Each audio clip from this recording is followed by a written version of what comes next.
So before I go in on this topic, I want to talk just about the thumbnail itself. The thumbnail is showing Michael B. Jordan playing an actor in Creed, the movie Creed, and he's proposing to the girlfriend of his in that particular movie. I'm bringing him up specifically because in real life, he once was trying to marry Lori Harvey. Now, Lori Harvey herself mentioned, and this is as of recent, given the date of this video, this impromptu, that one of the main reasons why she didn't continue on with Michael B. Jordan was because he had a strict regimen regarding intimacy that she just wasn't ready for nor could handle. And apparently, from what I've gathered, Michael B. Jordan took note of that.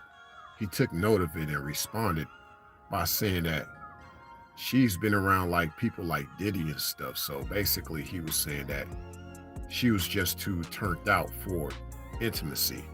And this idea that there's a strict regimen about it, like he didn't really see it that way. Like for her, it just felt that way basically. But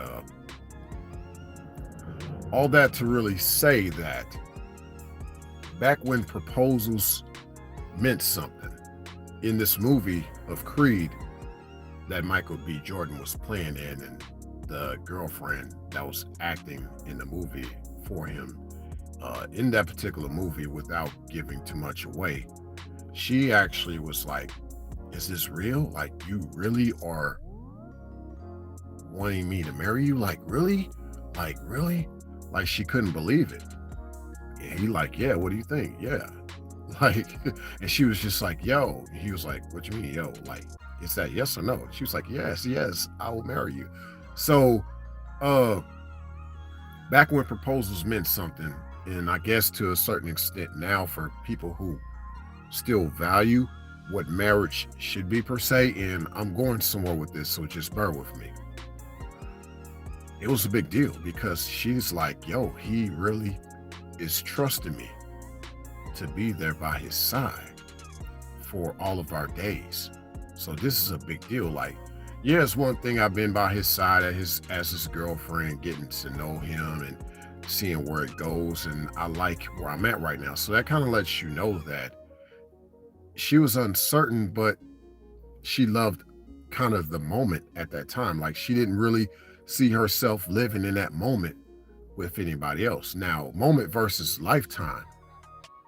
He took it a step further. Michael B. Jordan playing somebody in Creed, right, as an actor per se. He took it a step further by being like, look, let's not treat this as a moment. Let's do something for a lifetime. Will you marry me? And so it was a big deal. Like in real life, that's how it used to be. And for some, that's how it still can be now, even though it's far few in between. Especially because we live in this era now where it's like, you got to factor in the prenup. So people want to marry, but people don't want to marry knowing that there's going to be a divorce. And I'm not being gender specific for this video, but if you know, you know, right? I'm not going to be gender specific for this video. But yeah, no one wants to marry with this idea of knowing that you're going to divorce one day. So some people are like, why do we need to get a prenup if we're already thinking about the fact that we're going to end up divorced? You must not trust me. But it's this idea that you could leave. So I got to protect what I have. Me personally, I'm like this. Marriage should be permanent. If we do marriage, there cannot be any idea of a divorce. There should not be a divorce clause. Now, that's unrealistic for these times, but there was a time when you married, you had to stay with that person. There was no divorce, unless it be by some stroke of death or some type of egregious abuse that took place. There was no grounds for any divorce to take place back in the day, unlike now. So I think that's what kind of is a detriment for a lot of people that are considering marriage is divorce itself. Because of divorce, this resulted in the idea of a prenup. Because one wants to protect what they have in the event of a divorce. But what if divorce is obsolete? Then you wouldn't need a prenup. Then you wouldn't have to worry about protecting things, if you will. But this is where I also lean on this idea of, if as a man, if we're just speaking from the standpoint of proposing, it's like, okay, proposing to someone you know will be with you for a lifelong. Who will she be? That's the only type of woman you're going to propose to, is someone that you know. And look, check this out. You want her to be with you for a lifelong because she appreciates every moment with you, every moment that y'all have had. That's what was your determining factor about wanting her there for a lifelong. And you're looking at that. You're looking at all these moments that you've had with her, unlike other gals that you've had in your life. You look at these moments. The moments with her have far exceeded the moments with others. So you like, with her, this is my proposal. But I'm going to take this a step further, because men actually should not be proposing in the first place. If you want to go biblical, let's go biblical. Adam never proposed to Eve. What did Adam do instead?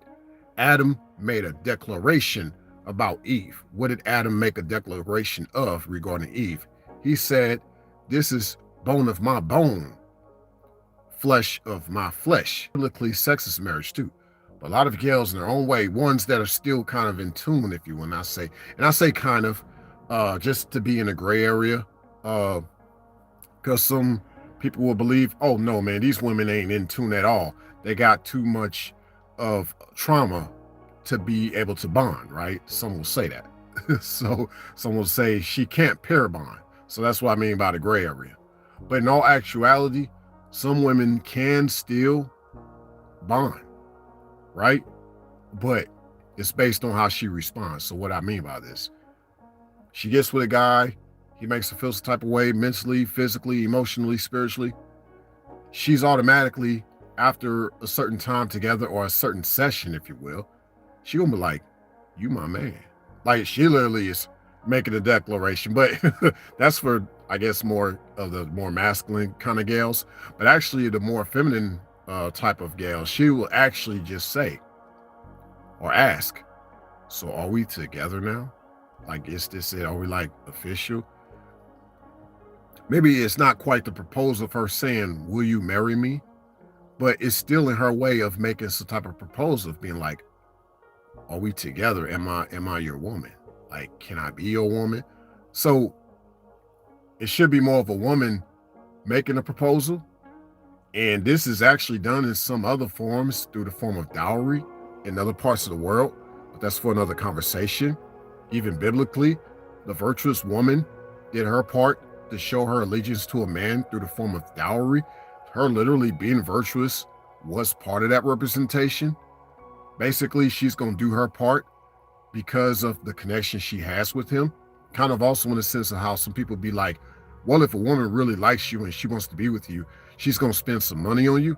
Not that I'm bringing the monetary side of this conversation into the conversation, into the picture per se, but I'm just saying, when a woman feels that, and I say feel because yes, she's emotional. The feminine is emotional. The masculine is logical. She's going to show through action in her own way of her wanting this man to be with her, and she be of him per se. Like, she's going to show. So that's why when proposals meant something back then, proposals were seen as like the declaration. Because, you might have people who were close to that woman or close to that man, and they might be like, well, it's about time y'all got together. We was wondering when y'all was going to actually make it official. Keep that in mind, and thanks a million for stopping by. I hope this video makes sense to some.